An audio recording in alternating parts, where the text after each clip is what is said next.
Don't compare yourself to others, because no flower ever bloomed faster by staring at the one beside it. Why is their path smoother than mine? Why does their light shine while mine barely flickers? And in a world full of noise and speed, how do I hold on to my own rhythm without losing myself in the race? This is the story of a quiet boy who almost gave up on himself, until life taught him that real growth doesn't always make a sound. Nestled between a whispering forest and a gentle river lay the village of Neomolpa, a place where time moved slowly, and mornings began with birdsong and the scent of wet earth. In this peaceful village lived two friends, Rahul and Vijay. They were the same age, attended the same school, and walked the same path every morning. But beyond that, they were nothing alike. Vijay was fire, bold, outspoken, fearless. The kind of boy who raised his hand before the teacher finished the question. He shone in every area: sports, music, academics. He wasn't just seen. He was celebrated, praised, applauded. Rahul was water.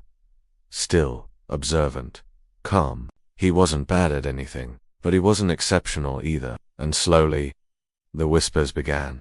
Why can't you be more like V? His parents would sigh. You're too quiet, too slow, too unsure. Some teachers would comment, but no words pierced deeper than the ones Rahul said to himself. Maybe I'm just not enough. He carried those words like stones in his chest. At school, he shrank into the background. At home, he forced smiles he didn't feel, and at night, he sat alone by the river, asking the water questions it never answered. Why am I me? Why does everyone else seem to bloom so easily while I'm stuck? Then one day, something shifted. A new teacher arrived. Motivational, sir. He didn't just teach subjects, he taught meaning. He entered the classroom one morning and said, I have a challenge for you all. Each of you will receive a single seed. Care for it. In 3 months, bring back your plant. The most dedicated grower will receive the effort award. Excitement lit up the room. Some students received seeds for flowers, others for fruits or vegetables. Rahul unwrapped his seed and found a tiny label. His heart sank. Bamboo, he thought. Doesn't that take years to grow? Vijay laughed beside him. Unlucky, bro. I got roses. Mine'll bloom in 2 weeks. And sure enough, 2 weeks in, pictures of Vijay's blossoming rosebush were already pinned on the school board. His petals were perfect, his pride radiant. Meanwhile, Rahul's pot looked empty. Every day he watered it, tilled the soil gently, let sunlight warm it, but nothing appeared. No sprout, no leaf, not even a hint of green. And yet, he didn't stop. Even when whispers began again, even when his parents questioned if he was doing it right, even when friends giggled behind his back. One night, sitting on his rooftop under the moon, Rahul whispered, maybe I'm not blooming yet, but I won't give up. Not this time. 3 months passed. The day of judgment arrived. Students proudly carried colorful flowers, juicy tomatoes, tall greens, and then came Rahul, holding a pot with only a small green shoot poking through. Some laughed. Some frowned.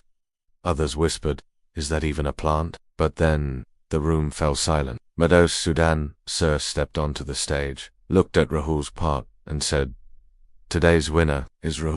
Gasps echoed. The teacher raised the pot gently, and spoke with pride.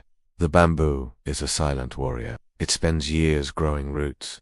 Strong, deep, invisible. Because when it finally rises, it can shoot up more than a meter a day. It doesn't bloom fast. It blooms right. He paused, looking into the room full of wide eyes.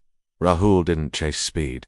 He embraced patience, and that's why today, he wins. Tears welled in Rahul's eyes. But they weren't from pain. They were from a voice that finally rose inside him. Then, maybe, I can. A year later, behind Rahul's home, stood a tall grove of bamboo. Strong and tall, swaying with the wind. The village used it to build their first bamboo bridge, connecting the 2 riverbanks for the first time in generations. And in the heart of that village, a new story was told. The boy, he didn't bloom fast, but he bloomed with purpose. Even Vijay came to Rahul and said, brother, I've always chased applause, but you taught me. Real growth takes time. Rahul smiled, warm and steady. You are you. I am me. Our journeys are different, but our goal is the same: to become who we truly are. Some people bloom like roses, fast, colorful, admired. Others grow like bamboo, unseen, slow, silent. until one day they rise higher than anyone imagined. Don't rush. Don't compare. Your path is yours. Your pace is sacred. Your life is enough. Moral of the story: never compare your chapter 1 to someone else's chapter 10. Comparison is the thief of joy. True success begins when you stop looking sideways and start looking within. Patience is power. Growth isn't always visible, but it is always happening. So the next time you feel behind, remind yourself, you're not late, you're growing roots. If this story moved something in your heart, consider subscribing to our channel. Here, we believe in stories that nourish the soul. Stay grounded, stay true to your own rhythm.